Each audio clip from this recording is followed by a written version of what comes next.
자, 이번에는 그 REST API 서버와 연동하는 클라이언트 개발하는 내용을 진행하겠습니다. 자, 관련된 내용은 하단 링크에서 진행하겠습니다. 자, 이 글에서는 델파이를 이용해서 REST API 서버와 연동하는 클라이언트 기술을 살펴보도록 하겠습니다. 자, REST API 서버 연동하기 위해서는 REST API 분석하는 과정을 진행을 해야 됩니다. 자, 델파이로 개발된 델파이로 개발된 REST API 서버뿐만 아니라 자바나 C# 등과 같은 그 개발된 REST API도 사내 서비스 같은 경우에는 관련된 문서가 있을 수가 있고, 그 오픈 API나 다양한 그 REST API 서비스들에서도 그 프로토콜이 정의되어 있는 규격들이 있습니다. 간단하게 보면은 get으로 어떤 URI로 요청했을 때는 어떤 작업을 하고, 그리고 샘플 데이터는 어떻게 이제 응답을 한다라고 이제 나와 있는 도큐멘트들이 있는데, 자, 저희가 분석해야 될 것은 REST API 서버, 델파이로 개발된 REST API 서버이고요. 이러한 엔드포인트를 제공을 하고 있습니다. get으로 이 URI를 요청할 경우에는 목록 조회, 도서 목록 조회, 그리고 이렇게 요청할 때는 도서의 상세 조회, 이렇게 요청할 때는 도서의 상세의 사진, 그리고 요거는 도서를 새로 만드는, 생성하는 경우, 그리고 특정 도서에 대한 그 수정, 특정 도서에 대한 삭제, 요렇게 이제 엔드포인트가 있는데, 자, 이러한 엔드포인트들은 요 REST 디버거를 통해서 분석을 한 다음에 거기에서 분석된 내용을 가지고 실제 클라이언트를 개발을 하게 됩니다. 자, 실습에서도 마찬가지고요. 저희는 이제 그 멀티 디바이스 어플리케이션으로 진행을 하게 될 거고, 화면은 이런 형태로 간단하게 구성을 했습니다. 이 문서를 통해서 자세하게 살펴보시면 좋을 것 같고, 자, 그리고 이제 먼저 get 메소드를 확인하기 위해서는 이렇게 REST 디버거를 이용해서 리퀘스트 탭에서는 get, 그리고 URI, 그리고 콘텐츠 타입, 그리고 파라미터 탭에 리소스라고 분석을 하게 되면은 이러한 결과를 확인할 수가 있죠. 자, 한번 해보겠습니다. 자, 먼저 그 테스트를 분석을 하기 위해서는 이 EMS 패키지 프로젝트를 run without 디버깅 없이 실행을 하고, 개발할 때도 이 EMS 패키지 서버가 사용을 하기 때문에 이렇게 실행해서 미리 띄워놓고요. 자, 그 다음에 툴스의 REST 디버거 메뉴를 통해서 REST 디버거를 실행한 다음에, 자, 메소드는 get, 그리고 URL은 local host 8080, 또는 여러분들이 이제 그 웹서버에 그 배포한 경우에는 웹서버에 URL을 입력을 하셔야 되겠죠.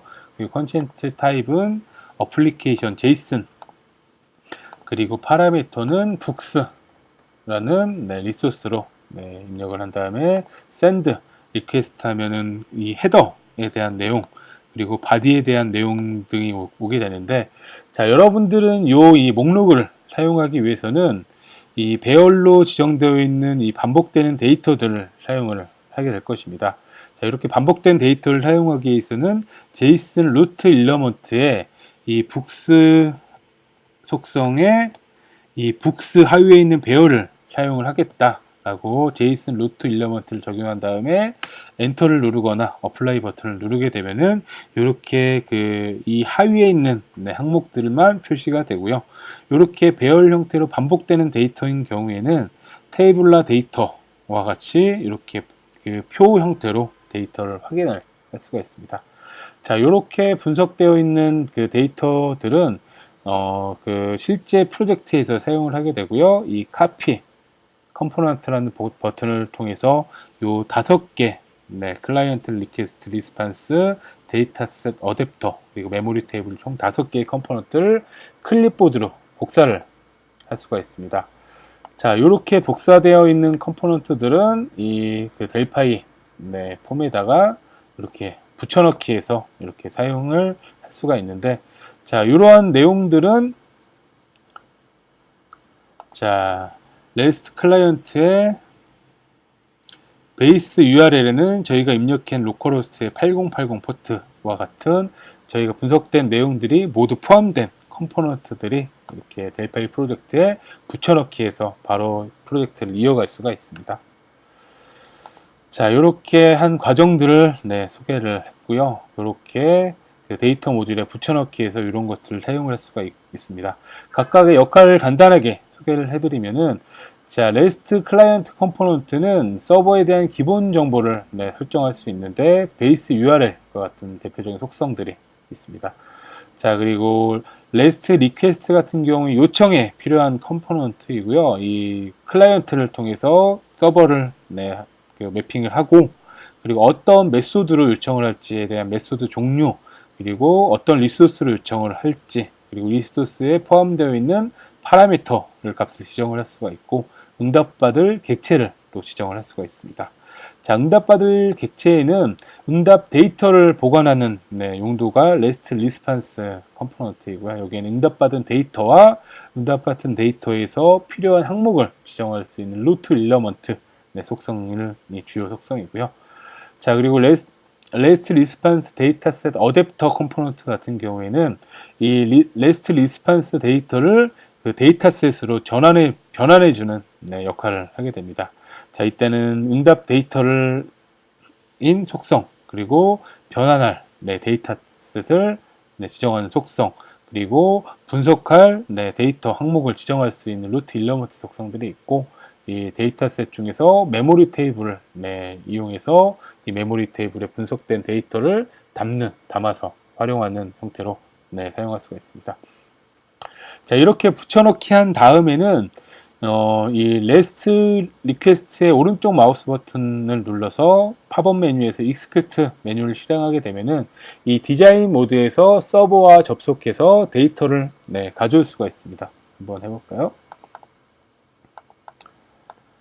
자, 저도 미리 이렇게 컴포넌트를 구성을 했고요. 자, 오른쪽 마우스 버튼을 눌러서 실행을 하게 되면은 리스판스 응답 상태 코드를 받을 수가 있고, 이렇게 받아온 그 데이터들은 REST 리스판스의 컨텐츠 기록이 이렇게 됩니다. 자, 이렇게 받아온 내용들을 통해서 분석돼서 이 REST 리스판스에 있는 데이터셋이 채워지고요. 이 데이터를 통해서 이 필드 정보를 가져올 수 있기 때문에 이 필드 정보를 통해서 화면도 구성하고 화면에 임시적인 데이터들도 표현할 수가 있기 때문에 여러분들이 새로 이제 복사를 했거나 할 경우에는 Execute 메뉴를 통해서 데이터를 받아와서 작업을 하시길 바라겠습니다. 자, 그리고 이제 그 메인 화면에서 데이터를 로드하는 메소드에서는 이렇게 코드 형태로 데이터 모듈에 있는 그 리퀘스트, REST 리퀘스트 그 컴포넌트의 execute 메소드를 호출하면은 저희가 팝업 메뉴에서 execute를 호출했던 거와 동일하게 데이터를 가져와서 리스판스에 데이터를 담고 그걸 분석해서 메모리 테이블에 저장하는 그런 작업들이 자동적으로 수행이 됩니다. 그리고 화면에 표현하기 위해서 라이브 바인딩을 이용했고요. 자, 그 다음에 이제 상세 정보를 파악하기 위해서는 자, 이렇게 리퀘스트 탭에서는 get과 이 동일한 URL과 콘텐츠 타입을 지정을 하고, 이번에는 리소스 항목의 북스의 아이템 항목을 지정한 다음에 이렇게 중괄호로 지정한 경우에는 그 파라미터가 자동으로 생성이 되는데 자동으로 생성된 아이템 항목을 더블 클릭해서 테스트할 ID 값을 입력을 할 수가 있습니다. 자, 요거는 마찬가지로 REST 디버거에서 아이템이라고 지정한 다음에 그 에디터에서 커서가 없어지게 되면은 파라미터가 자동으로 생성이 되고요. 여기에서는 15번 아이템을 지정해서 어플라이 하게 되면은 여기 아이템의 15라는 값이 치환이 돼서 이렇게 샌드 리퀘스트를 요청할 경우에는 이러한 응답을 받을 수가 있습니다. 15번에 대한 도서 정보이고요. 자, 마찬가지로 이때도 그 루트 일러먼트는 이제 북이라고 지정해서 북 하위에 있는 그 제이슨 오브젝트에 대한 정보들만 사용하겠습니다. 자, 마찬가지로 이 테이블라 데이터에는 필요한 데이터들이 분석된 것을 확인할 수가 있고요. 자, 마찬가지로 카피 컴포넌트를 버튼을 눌러서 클립보드로 복사한 이후에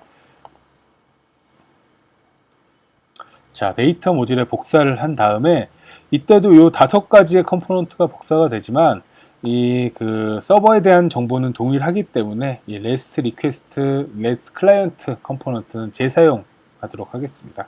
자, REST 클라이언트 2가 아마 복사가 될 텐데 그걸 지운 다음에 이 기존에 있던 REST 클라이언트 1으로 클라이언트 속성을 연결해서 이렇게 사용할 수가 있고, 마찬가지로 이 항목들도 execute 메뉴를 통해서 데이터를 이렇게 가져올 수가 있습니다. 자, 그 다음에 필요한 에디터와 연결을 하는 작업을 진행을 하게 되고요.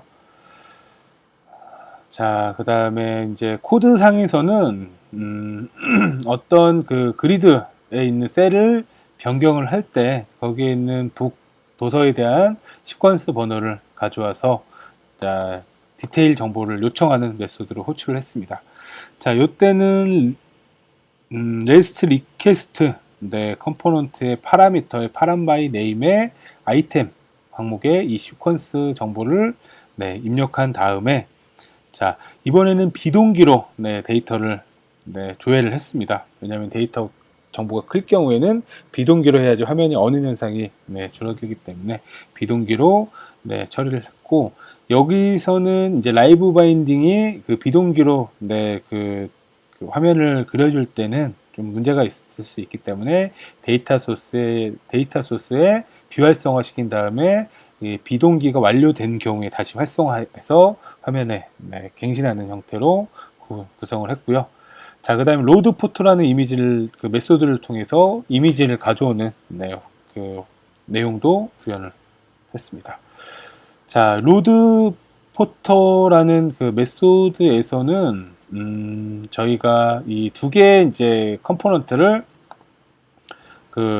요청을 한 다음에 나머지 이 분석하는 작업은 사용을 하지 않기 때문에 2개의 컴포넌트를 사용해서 이 사진을 로드하거나 아니면 데이터를 입력하거나 수정하거나 삭제하는데 재사용하도록 구성을 해봤습니다.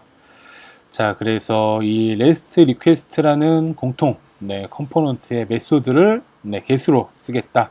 그리고 리소스는 북의 이 아이템의 사진을 가져오겠다라고 리소스를 지정을 했고요. 이 아이템에 대한 항목은 이 넘어온 파라미터의 값을 할당을 해서 마찬가지로 비동기로 요청을 한 다음에 자, 넘어온 데이터, 만약에 404 형태의 이 데이터가 없다면은 그냥 빠져나가고, 만약에 있다고 하면은 이 스트림을 쓰게 되는데, 이때는 이 리스판스 응답된 데이터의 로우 바이트와 그리고 이 리스판스의 콘텐츠 길이를 통해서 스트림의 데이터를 기록을 하고요. 이 스트림을 이미지 컨트롤에서 읽어오는 형태로 구현을 했습니다. 자, 생성하고 수정하고 삭제하는 메소드들도 위와 마찬가지로 이 서버에서 사용되는 코드와 비슷한 코드죠. 제이슨 데이터를 만들어서 제이슨 오브젝트로 반환하는 메소드를 생성한 다음에 재사용을 했고요. 자, 그리고 이제 저장할 때 시퀀스가 -1일 경우에는 포스트 형태의 생성하는 메소드를 호출을 합니다. 이때는 리소스를 북스라는 것만 기록을 하게 되고, 만약에 이 시퀀스가 있을 경우에는 풋으로 수정을 하게 되는데, 이때는 이 아이템을 지정을 하는 코드를 기록한 다음에 요청의 바디에다가는 앞에서 구현되어 있던 이 제이슨 오브젝트를 바디에다가 기록해서 실행하는 형태로 구성을 했고요. 삭제할 때는 마찬가지로 이 delete라는 메소드를 이용했고, 리소스에서는 북스의 아이템을 지정해서 하는 요청하는 형태로 이렇게 구현을 했습니다. 자, 자세한 내용은 이 링크에서 한번 쭉 다시 한번 살펴보시면서 따라하기 형태로 구성하면은 좀 더 확실하게 이해를 할 수가 있을 것 같습니다. 자, 이렇게 REST API 클라이언트 개발하는 내용을 하단에 있는 링크를 통해서 자세히 살펴봤습니다.